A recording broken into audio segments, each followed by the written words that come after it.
Hey, Jill Heinerth here for another episode of Ask Jill, where I answer your questions that are submitted through my website and comments and direct messages. And my husband Robert is just off screen here, curating and springing me with some surprises. So here we go.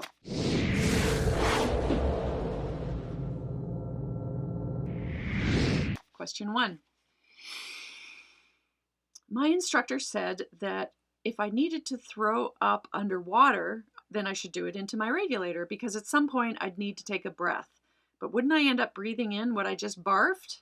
Well, that's a reasonable question, but your instructor's right. You can barf into and through your regulator, or you could sort of just pull it aside a little bit, but bear in mind, if you remember like the last time you hurled into a toilet, you probably, right? And so you don't want to suck a lung full of water.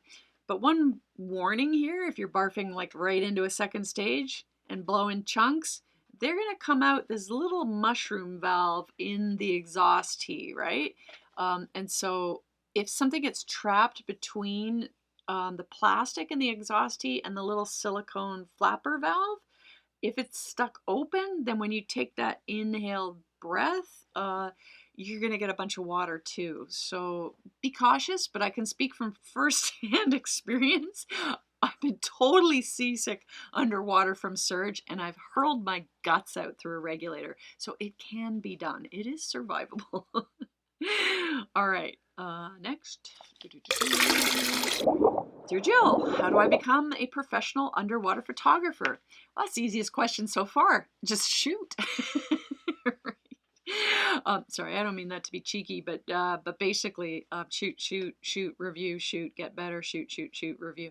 Or as Howard Hall would say, F8 and be there. I don't really have any magic answers for you there because I'm kind of self-taught. But really, the more you shoot, the better you'll get. Cool. All right. So, if your buddy has snot dribbling out of their nose after the dive, do you say something or try not to notice, asking for a friend? I'd say point it out. A real dive friend will point it out. I actually had a pretty interesting experience with Chris Hadfield, the astronaut. We were both backstage at a gig, and right before he was about to walk on stage and do a keynote, he turns to me and he says, "Hey, buddy, have I got schnoogers in my nose or mustache?" And I was happy to report that he didn't, but there's a lot of like bushy stuff right down there, so I can see that that's a problem for him from time to time. So yes, tell your dive buddy. Next. Pink or purple? Okay, that's a quick one. Yes, absolutely. Yes, pink and purple and red and green, and please color, because honestly, so many tech divers wear black in a black cave and like black dry suit, black gear, and frankly, as a photographer, oh god, we just want some color. And speaking of color here, I should explain my backdrop here. If you've never been to Florida to Devil's Ear Spring, this is what you get to see sometimes there. Like this blue, that's the spring clear water coming out from inside the planet. And this reddy orange stuff all around me, that's the color of the water in the Santa Fe River. And where they mix, that's where you get these crazy, rainbow effects. So this is not a retouched photo. This is the color as I saw it. And, oh, what's that? That's not a question. That is a small whale soapstone carving. I thought you wanted something handed to you. Oh, no, I want a question. I'm ready for a question. All right. Dear Jill, I just can't pee underwater. Is there something wrong with me? You could have just asked the question directly, Robert, right? Yeah. I can pee anywhere, anytime, except underwater. My husband can't pee underwater.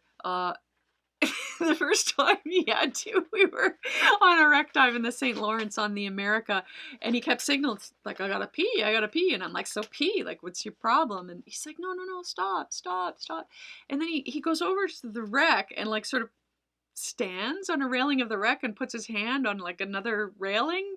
So he's standing vertically in the water column. I'm like, what is going on? Get off the wreck, and after the dive, well, he told me he couldn't pee horizontally, only vertically. So, I don't. It's my superpower. It's your, I don't know. You can't pee underwater. Maybe practice in the bathtub or the shower or something, and you'll get better at it. Because really, peeing underwater feels good. Warms up your suit. At 5 feet tall, I weigh 98 pounds. My instructor says I have to use a minimum of double 100s for tech diving, but they can weigh as much as I do. Can I still tech dive? Yes, of course you can tech dive. You can tech dive with a a very small tank if you choose. But here's the challenge: you have to be able to bring out anyone else in the dive team. So you have to have enough gas for you and enough gas for somebody else in the dive team, and you need to be able to get you both home with a whole bunch of reserve just in case. So if you've got a dive buddy that's using a lot of gas, then you might need a bigger tank. But really, if you carry too big a tank for your small frame, then you're going to be using up gas, and it's really no point. Like, a smaller tank will allow you to be trimmed better. So I would say, work that out with your team, but there's no reason why you have to carry double 100s. I mean, I'm frequently using 71s, which are way shorter for side mount dives, just because it's really comfortable and it's my favorite tank. So that works for me. So as long as your team dynamics are all taken into consideration and you can get somebody home in an emergency, you can dive whatever you want. Last question. The last question. Dear Jill, I just subscribed to your YouTube channel. Do you have cajones? Balls? No. No. Okay, Robert says Jill does not have balls. Verified by my off-camera husband here. No, actually, I'm scared all the time. Truly, and I want to dive with people that are scared, so I'm no fearless warrior or anything like that. Anyway, that concludes another episode of Ask Jill. And if you have some questions that you would like to ask me, then please send them by email or in the comments or on direct messages, and we'll do our best to add those to another one of our episodes. And in the meantime, please like, share, and subscribe, and check out some of my other YouTube videos. See you next time. Take care.